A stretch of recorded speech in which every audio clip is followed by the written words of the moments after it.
جو لوگ کافر ہیں ان کا اعتقاد ہے کہ وہ دوبارہ ہرگز نہیں اٹھائے جائیں گے۔ کہہ دو کیوں نہیں،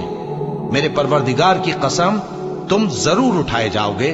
پھر جو کام تم کرتے رہے ہو وہ تمہیں بتائے جائیں گے، اور یہ بات اللہ کو آسان ہے۔ تو اللہ پر اور اس کے رسول صلی اللہ علیہ وآلہ وسلم پر